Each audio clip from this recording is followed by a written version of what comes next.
నారాయణపేట జిల్లా మక్తల్ బస్టాండ్ ప్రాంగణంలో ఓ మహిళా ప్రయాణికురాలి హ్యాండ్ బ్యాగ్ లో 10 తులాల బంగారు ఆభరణాలు 50,000 రూపాయల నగదు గుర్తు తెలియని వ్యక్తులు అపహరించారు.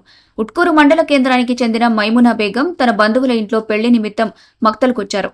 ఈ సందర్భంగా పాత బంగారు ఆభరణాలను నారాయణపేట జిల్లా కేంద్రంలో మార్చి కొత్త ఆభరణాలు కొనుక్కునేందుకు వెళ్తుండగా మక్తల్ బస్టాండ్లో బస్సు ఎక్కడమే ఈ దోపిడీకి కారణమైంది. బస్సులో కూర్చున్న తర్వాత హ్యాండ్ బ్యాగ్ పరిశీలించగా ఆభరణాలు నగదు లేవని గుర్తించిన బాధితురాలు వెంటనే మక్తల్ పోలీస్ స్టేషన్లో ఫిర్యాదు చేశారు.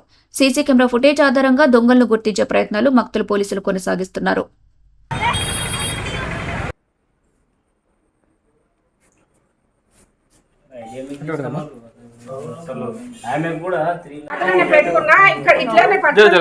నేను ఇట్లానే పట్టుకొని ఎక్కుతున్నా. కొద్దిగా పబ్లిక్ దాంట్లో ఇక్కడ కొద్దిగా ఇట్లా అయింది, నాకు టచ్ అయినట్లా కనబడింది. కానీ నేను ఆమెకి మొక్కం చూసినా కూడా ఏమో తీసుకుని లేదా అనుకుని మళ్ళీ తొందరగా ఇట్లా పెట్టుకున్నాక బస్సులో కూర్చొని సీట్ కాడ ఇట్లా చూసినా. ఇంకా సీట్లో ఎక్కిన తర్వాత చూస్తే ఆ కవరే లేదు, దాన్ని బంగారంది కవర్ లేదు, అది పైసలది కవర్ లేదు. నా పేరు మైమునా బేగము. మా తమ్ముని బిడ్డ పెళ్ళి ఉండే, నేను పర్సు తీసుకొని ఇంకా బస్ స్టాండ్లో కూర్చున్నా. అర్ధ గంట వరకు కూర్చున్నా. తర్వాత నారంపేట బస్సు వచ్చింది. వస్తే ఇంకా బస్సులో ఫుల్ పబ్లిక్ ఉండే.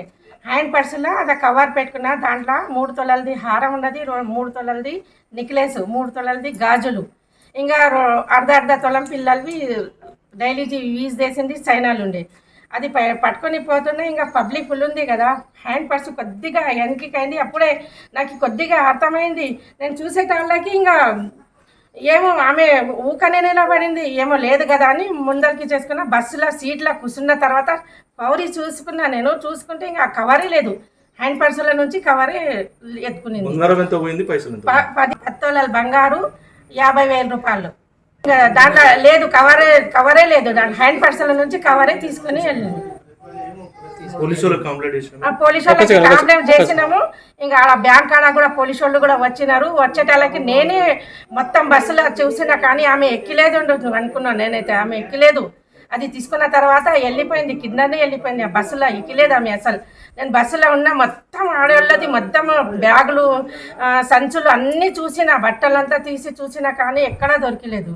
ఇంకా పోలీసు వాళ్ళు వచ్చి కాసి మళ్ళీ పోలీస్ స్టేషన్లో కూడా మేము దరఖాస్తు ఇచ్చినాము. అక్కడ కెమెరాలో కూడా చూపించలేదు అసలు. మన బస్సు వచ్చేటప్పుడే అది కరెంట్ లేదంటే మన బస్సు వచ్చింది, మేము సీట్ వేసింది ఏం కనబడలేదు. మా పాప సీట్ వేసింది అవతల బస్ స్టాండ్ భాగం నుంచి వచ్చి కాసే సీట్ వేసింది, కానీ ఆ పాప వేసిన సీటుది బస్సునే అసలు కనబడలేదు. మేము కూర్చునింది కనబడుతుంది. నేను మా మరదాలు బ్యాగులు పట్టుకొని కూర్చున్నాం. అది అంతా మొత్తం టీవీ దాంట్లో కనబడుతుంది, కానీ ఇంకా బస్సులో ఎక్కేటప్పుడు ఒక్కటే లేదు, కరెంట్ లేదు, ఇంకా కనబడలేదు. మేము బస్సులో ఎక్కిన తర్వాత ఇంకా అంతా చెక్ చేసినాం, ఎక్కడ ఏం దొరికిలేదు.